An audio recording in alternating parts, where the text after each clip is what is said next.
తాకట్లో ఉన్న మీ బంగారాన్ని విడిపించి ఆ రోజు ఆన్లైన్ రేటుకి కొంటాం. Sharma gold company. జై శ్రీకృష్ణ. ఆండాల్ తిరువడిగలే శరణం. అందమైన మార్గశీర్ష మాసంలోకి మనం ప్రవేశించాం.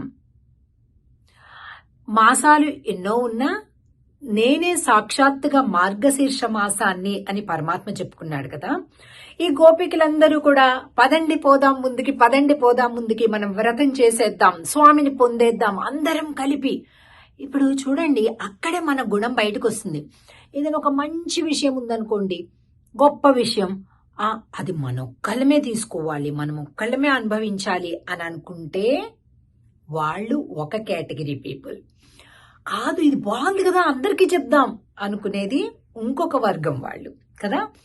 అలా ఆండాల్ తల్లి మరి భగవంతుడే ఫలితం కదా, అలాంటి ఒక వ్రతాన్ని చేస్తున్నాం మనం. అందరం పంచుకుందాం, అందరం పొందుదాం అని అంటూ అందరినీ కలుపుకుంటూ పోతుంది. తిరుప్పావై యొక్క అసలు మొట్టమొదట లక్ష్యం ఏంటంటే అందరితో కలుపుకొని పోవడం. ఎంత బాగుందో కదా. ఈ పాసురం మొదటి పాసురంలో చెప్తుంది, మార్గజిత్ తింగల్ మది நிறைந்த நன்னாளால் நீராடப் போதுவீர் போதுமினோ நெருஜையீர் சீர்மல்குமாயப்பாடி செல்வச் சிறுமீர்கள் கூர்வேல் கொடுந்தொழிலன் நந்த கோபன் குமரன் ஏராரந்த கண்ணி யசோதை இளம் சிங்கம் கார்மேனிச் செங்கண் கதிர் மதியம் போல் முகத்தான் நாராயணனே நமக்கே பறை தருவான் பாரோர் புகழப்படிந்து ఏలోరెంబావాయ్. అరే, మనం ఏం పెద్ద ముహూర్తాలు చూసుకోలేదే, చేసేద్దాం వ్రతం అనుకున్నాం, ప్రారంభించేసాం.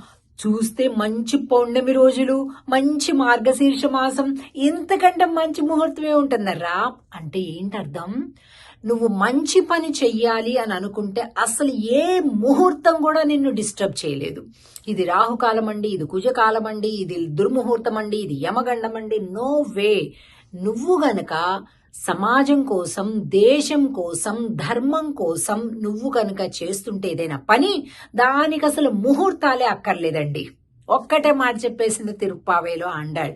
చాలా మోడ్రన్ గా అనిపిస్తుంది, చాలా ఏన్షియంట్ గా అనిపిస్తుంది కదా. అదే తిరుప్పావై. ఎందుకంటే వేదముల మొత్తం సారాంశమే ఈ తిరుప్పావై కదా. ఎలా ఉన్నాడట, ఎవరి కోసం వెళ్తున్నామంట? హే గోపికలారా రండి.